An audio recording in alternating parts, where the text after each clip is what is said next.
이번 시간에는 정신간호 역사에 대해 배워보도록 하겠습니다. 배울 내용을 타이틀로 살펴보면 서양의 정신치료의 역사, 서양의 정신건강간호의 역사, 우리나라의 정신치료의 역사, 우리나라의 정신건강간호의 역사 순으로 배워보도록 할게요. 먼저 서양의 정신치료의 역사인데요. 원시시대 때는 정신질환을 초월적 혹은 마술적인 힘에 의해 자신의 영혼에서 분리된 것이라 보고 건강을 되찾으려면 영혼이 다시 돌아와야 한다고 생각을 했습니다. 그래서 귀신을 내쫓아야 정신질환이 회복되니까 정신질환자를 때리고 굶기고 고통을 주었습니다.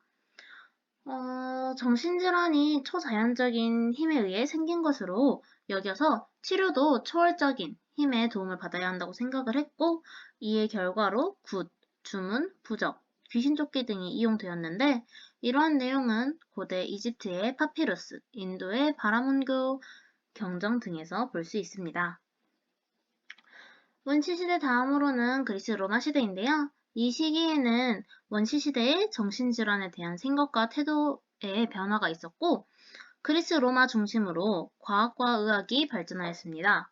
이 시대를 대표하는 학자들로는 많은 이들이 들어보신 학자일 텐데 히포크라테스, 플라톤, 아리스토텔레스, 갈렌 등이 있고 이번 시간에는 대표로 히포크라테스에 대해 잠깐 언급하고 넘어가겠습니다. 간호학의 어머니는 나이팅게일이죠. 의학의 아버지는 바로 히포크라테스입니다. 히포크라테스는 고대 의술을 쓰셨고 정신질환을 조증, 우울증, 광증으로 구분하였고 간질, 히스테리, 산후정신병, 급성 뇌증후군 등을 기술했습니다. 또 정신질환을 과학적으로 정신의학에 기반해 접근하였고 정신질환자에 대해 인도주의적 태도를 갖도록 공언하였습니다. 그리고 4가지 책, 혈액, 흑담즙, 황담즙, 점액 이렇게 4가지 책으로 이제 인격 성향이 결정되고 이 책 간의 불균형이 정신질환의 원인일 것이라고 주장을 하였는데요. 치료를 이제 보시면은 우리가 지금도 정신질환을 치료할 때 사용하는 치료법들도 있긴 한데 목욕, 식이요법, 약초, 독서, 사열, 음악 등이 이용되었고 생각보다 한 사람의 힘으로 많은 발전이 있었음을 알아볼 수 있습니다. 다음은 중세시대인데요. 750년경 역사상 최초로 바그다드의 정신요양소가 설립되었습니다. 지금 사진에 나와 있듯이 라데스라는 학상인데요. 이런 학자들은 감정적 장애로 신체 장애가 발생할 수 있고 정신치료를 통해 치료할 수 있다는 합리적 이론을 제시하였습니다. 또 환자들에게 인도주의적 태도를 보이며 기독교권 세계에서도 큰 영향을 미치게 되었습니다. 하지만 중세시대 때는 로마 제국이 멸망하고 다시 종교적 믿음이 번성해서 계몽사상은 쇠퇴하고 예전의 초자연적 힘과 악령, 악마설과 종교적 주술이 재등장하였습니다. 정신질환자들은 여러 고문을 받고 마녀로 여겨진 여자들은 추방이나 화형을 당했습니다. 베들레헴에 이제 성마리 구빈원이 설립되었는데요. 이곳은 정신질환자와 일반 불황자들을 수용하였는데 얼핏 보기에는 좋은 시설 같아 보이지만 사람들을 동물원에 동물마냥 가둬놓고 이제 일반 사람들이 돈을 지불하면은 그 정신질환자들과 일반 불황자들을 관람할 수 있게 되었습니다. 그리고 가두기만 했지 인간적인 대우나 치료는 전혀 이루어지지 않았었습니다. 다음 15세기 르네상스 시대는 모순의 시기라고도 불리는데요. 과학적 인문주의적 사조와 자연과학적 견해, 인간 육체에 대한 존중 사상이 확산되면서 환자에 대한 깊은 동정이 있어 정신병원이 각지에 설립이 되는데 그 정신질환자들에 대해서 박해는 계속 지속되고 있기 때문에 모순의 시기라고 불리는 그런 시기입니다. 이 시기의 학자는 정신질환이 어떠한 원인으로 인하여 발생하는 질환이라고 주장하고 인간과 정신질환에 대한 과학적 논의를 시작한 파라켈수스와 마녀 취급당한 사람들이 정신질환 환자임을 확실히 밝히며 치료적 관계의 중요성, 친절, 신중한 관찰과 자애로운 태도를 강조하였지만 그 당시엔 무시받고 나중에서야 인정받아 최초의 정신과 의사라고 불릴 정도로 급진적인 과학적 사고를 한 제이웨어가 있습니다. 16세기는 이제 정신질환에 대해 합리적이고 자연과학적, 심리적 견해가 더욱 대두되기 시작하는데요. 플라톤은 증상에 따라 질병을 분류하고 장애의 정신적 요인을 강조하며 의학과 철학을 분리하는 데 공헌하였습니다. 이제 르네상스가 끝나고 17, 18세기입니다. 17세기의 유럽을 먼저 살펴보면 사회적 질서 유지를 하기 위해 수용소를 설립하였고 그곳에 정신질환자, 극빈자, 죄수 등을 함께 수용하였습니다. 악마설은 쇠퇴하고 이제 정신질환이 뇌장애라는 의견은 늘어나고 있지만 정신질환자들에게 쇠사슬을 사용하였고요. 18세기에는 이성과 계몽사상 시대로 바뀌었으나 여전히 감금당하고 잔혹하게 다뤄졌습니다. 유럽뿐만 아니라 미국도 비슷한 모습이었는데요. 절대 권력 국가에 의해 이제 순환을 겪었고 유럽처럼 정신질환자들에게 쇠사슬을 사용하였습니다. 미국의 18세기도 이성과 계몽사상 시대로 바뀌었으나 여전히 정신질환자는 감금당하고 잔혹하게 다뤄졌습니다. 이 시기의 학자들에 대해 살펴보면은 벤자민은 미국 정신의학의 아버지로 진정시키는 의자를 고안하였습니다. 1752년 최초로 정신과 병동을 만들었고 정신질환자를 입원 치료했지만 당시 치료의 영향은 이제 그 당시의 사회에 깊은 영향을 받았습니다. 18세기 말에는 계몽 철학과 프랑스 혁명에 많은 변화가 있었고 이제 인도주의적 관점에서 정신병원에 입원한 환자들의 환경이 비난과 압력을 받기 시작하였습니다. 요코 정신병원에서 한 여성 퀘이토 교도가 죽음을 당하자 그런 비인간적 치료에 반감을 느낀 듀크라는 학자는 1792년 요코 수용소를 설립하여 환자들에게 과학적인 치료와 도덕적 치료를 하여 인간적 처우 기준을 설정하였습니다. 프랑스 피넬은 중요한 학자이긴 한데요.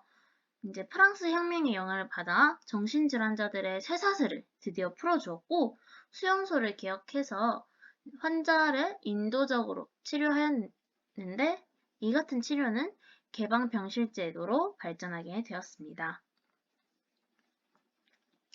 이제 19, 20세기입니다. 19세기에는 정신의학이 신경과에서 분리되면서 현대의학의 한 전문 분야로 시작하였는데요. 중반부터는 이제 뇌는 마음의 기관으로 인간 행동은 신경학적으로 정신장애가 생물학적 원인에 의해 생긴다는 견해가 강했었습니다. 20세기에는 이제 대형 수용소가 등장했지만 난폭한 경향의 치료를 시행하며 정신질환자는 다시 편견과 두려움의 대상이 되었습니다. 이 시기의 학자로는 정신질환자의 감금법을 철폐하고 정신병의 분류를 시도한 키아루지와 정신질환자 시설을 보고해 여론 변화를 촉구하고 많은 주립 정신병원을 건립한 도로지아 딕스가 있습니다. 기술정신의학의 측면에서 에밀은 기술정신의학의 체계를 이루어 정신질환을 조울병과 조발성 치매로 분류하고 원인을 기질적인 것으로 생각하였습니다. 에건은 조발성 치매를 정신분열병이라는 용어로 다시 설명하였습니다. 역동정신의학은 정신병리의 요인을 정신적, 내면적 과정과 대인관계, 환경으로부터 영향 및 인격의 성숙, 불안과 방어 기전에 초점을 두어 정신분석 기반의 철학, 자연과학, 최면술, 근대 생리학이었습니다. 역동정신의학의 근원은 안톤 메스머의 동물자기설, 제임스 브라이드의 최면술 발달, 그 다음에 장 마르탱 샤르코의 심리적 병인 밝힘이었고, 프로이트는 최면술이 근본적인 치료 방법이 아니라고 생각하여 자유연상과 꿈의 해석을 주로 한 정신분석 기법을 개발해서 현대 역동정신의학의 기초를 이루고 성격 구조는 이드, 자아, 초자아로 성격 발달은 이제 정신성적 발달 중심으로 단계적으로 진행된다고 하였습니다. 그리고 아돌프 마이어는 정신생물학적 이론을 발전시켰습니다.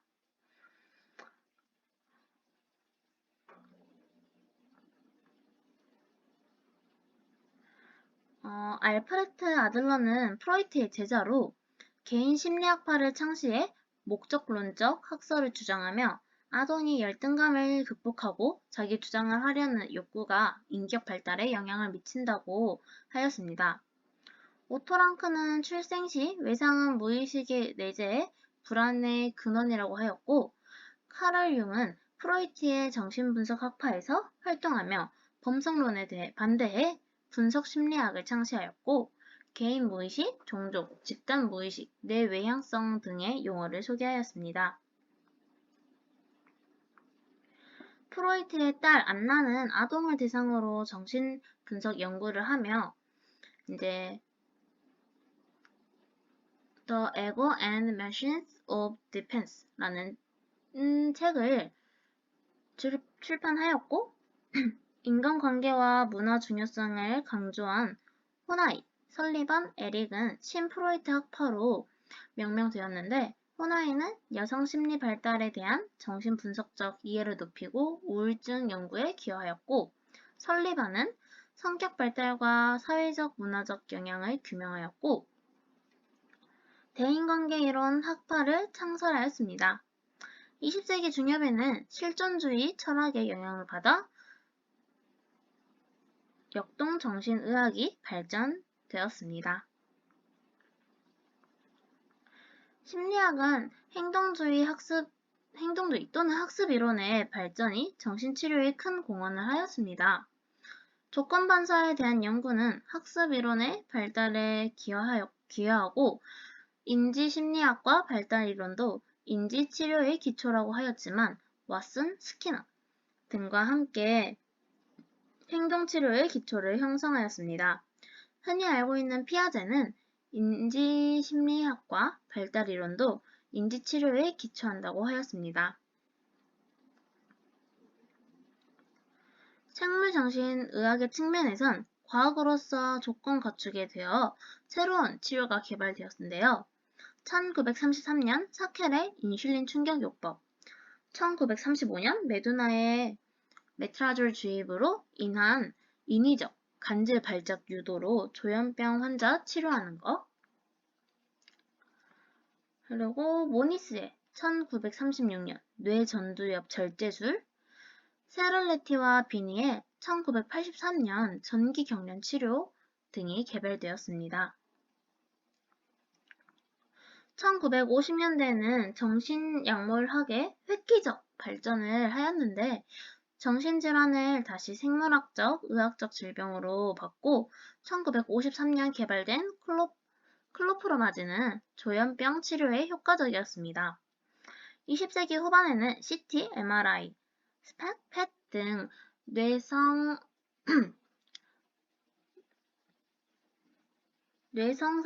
촬영술이 발전하였고 정신병 환자의 뇌구조적 변화를 정확히 파악 가능하게 되었습니다. 20세기에는 대중에게 반감을 주는 대형 수용소, 전기 충격요법, 전두엽 절제술 등에 대한 대안으로 사회정신의학이 나타났는데 비어는 정신위생운동을 전개해 미국 정신위생위원회를 설립하고 정신질환에 대한 편견을 줄였습니다. 맥스웰은 치료적 공동체를 이용한 치료를 제안해 개방병동 정책을 제창하였고 환경정책 등이 발전해 병원 환경이 개선되었습니다. 미국의 경우를 보면 1946년 정신보건법이 제정되었고 미국 국립정신보건연구원이 설립되었으며 1963년 지역사회정신보건센터 건립법이 제정되었습니다. 정신질환자를 지역사회에서 치료하고 사회적 재활의 가치를 부각하는 지역사회 정신보건과 공동체에서 치료하는 치료 공동체 및 탈원화 운동이 활발히 일어났습니다. 두 번째는 서양의 정신건강 간호의 역사에 대해 살펴볼 텐데요. 린다 리차드는 미국 최초의 정신간호사로 매사추세츠의 맥린 병원에서 정신간호사 훈련을 위한 학교를 처음 개설하였습니다. 19세기 말까지 정신간호사의 역할은 내외과적인 간호를 적용하는 것이었으나 존스 홉킨스 병원의 간호학교에서는 정신간호 교육 과정을 정규 교육 과정으로 처음 포함하였습니다. 1930년대 말에 일반 간호에서도 정신간호가 중요함을 인식하기 시작했고 제2차 세계대전 이후에 정신간호의 주요 변화와 성장을 이루어졌는데 가장 크게 대학원 과정이 나타나기 시작하였습니다. 1950년대는 정신간호사들의 역할에 많은 영향을 미쳤는데 대표적으로 1953년 맥스웰 존스가 치료적 공동체, 정신과의 새로운 치료 방법을 발간한 것과 클로프로마진 등의 항정신병 약물을 사용하게 된 동향이 있습니다. 1950년에서 60년대에는 정신간호문헌, 집담회, 간호교육의 주요 초점으로 테플라워는 1952년 간호에서 대인관계를 발간하고 거기서 간호를 중요하고 치료적인 과정이라 정의하였으며 대인관계 기술에서는 정신간호의 핵심이 상담자와 심리치료자로서의 역할이라 규명하였습니다. 올란도는 1961년 역동적 간호사-환자 관계를 저술하였는데요.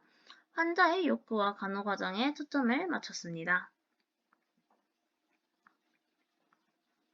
1960년대는 지역사회 정신보건이 출현되었고 정신간호의 초점은 1차 예방과 지역사회 의뢰로 전환되었는데 1963년 제정된 지역사회 정신보건법에 의해 더욱 촉진되어 정신건강간호로 불리게 되었습니다. 1970년대 간호의 전문화가 활성화되고 정신간호는 전문간호 실무의 주도자가 되었으며 정신간호 실무 표준을 주기적으로 개정하며 실무 범위와 활동을 명확하게 하였습니다. 1980년대는 뇌영상 기술의 발달이 이루어지고 90년대에는 뇌의해로 명명되는데 동의생물학적 근거에 대한 연구가 활발하게 이루어지며 신경과학을 토대로 총체적인 정신생물학적, 사회적 통합이 필요하였습니다. 세 번째, 우리나라의 정신치료 역사입니다. 삼국시대의 삼국유사, 가장 오래된 정신건강 기록인 삼국사기, 고려시대에 중엽되는 향약구급방, 조선 중기에는 동의보감에 기록되어 있고 19세기 말 서양의학이 들어오기 전에는 한의학과 민간요법 환자치료를 시행하였습니다. 오늘날 현대의학이라 말하는 서양식 건강과는 1885년 최초 서양의학식 병원인 왕립 광해원 설립으로 전래되었고 1910년 서양 선교사와 일본 의사에 의한 정신장애 교육이 이루어졌습니다. 역동정신의학의 개념은 6.25 전쟁 때 미국의 군의관들에 의해 알려졌고 해방 후 미국 정신의학의 흐름에 영향을 많이 받으며 1970년대 이후 역동정신의학의 한계가 부각되고 정신생물학과 정신생화학에 대한 관심이 보조되며 역동 정신의학 일변도에서 이제 다양성을 추구하고 있습니다. 1945년 대한정신의학회가 창립되었고 1962년 국립서울정신병원이 설립되었고 1995년 정신보건법이 제정되었으며 1997년에는 정신보건과가 신설되었고 2017년에 보건복지부가 정신건강사업을 실시하는데요. 정신보건법은 2013년 정신건강증진법으로 명칭이 변경되어 모든 국민을 대상으로 정신건강 증진 및 조기 정신질환의 발견과 치료를 중심으로 하게 되었습니다. 2016년 정신건강 증진 및 정신질환자 복지 서비스 지원에 관한 법률로 명칭이 변경되어 복지 지원을 위한 근거가 대폭 강화되었습니다. 1995년 정신보건법 제정 이후 지역사회 정신보건의 개념으로 획기적 변화가 시작되었고 정신질환자의 인권 보장과 더불어 국가가 지역사회 정신보건 사업을 실시할 수 있는 법적 근거를 마련하게 되었습니다. 1995년 한국정신사회재활협회가 2000년에 한국정신보건전문요원협회로 발족되며 정신과 의사가 제외되게 되었습니다. 마지막으로 우리나라의 정신건강 간호의 역사입니다. 일제하 조선총독부 의원이 정신과 병동을 신설해 환자를 간호했고 1954년 항정신병 약물 개발로 보호관리를 벗어나기 시작하였으며 1960년대 중반엔 미국 정신의 의학 영향받아가지고 환경치료, 활동치료가 실시되고 간호사가 치료자 역할을 담당하였습니다.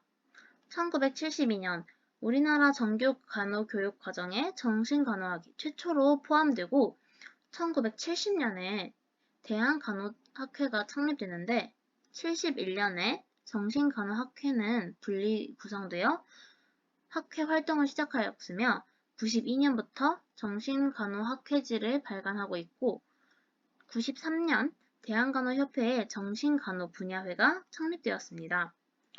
1995년에 한국정신보건전문간호사회가 창립되었으며 이 단체가 통합해 2004년 대한간호협회 정신간호사회로 발족하였습니다.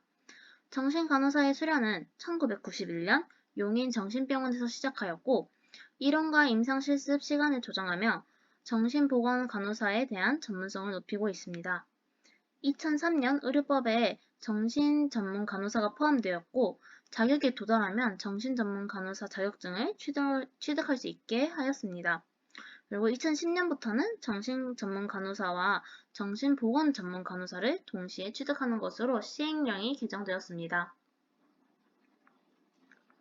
1996년에 대한정신간호학회와 한국정신보건전문간호사회에 소속된 정신보건간호사들은 여러 프로그램을 통해 지역사회 정신간호 모형을 구축하였고 2000년엔 전남대학교 간호대학 정신간호학교실이 지역사회 청소년 정신보건센터를 개소하였습니다. 이곳에서 이제 정신간호학 교수가 최초로 정신보건센터장을 맡았으며 이후 여러 사업 모형을 개발하여 전국의 지역사회 정신건강센터에 보급하였습니다. 이상으로 오늘의 수업을 마치도록 하겠습니다. 다음 시간에 만나도록 하겠습니다. 안녕!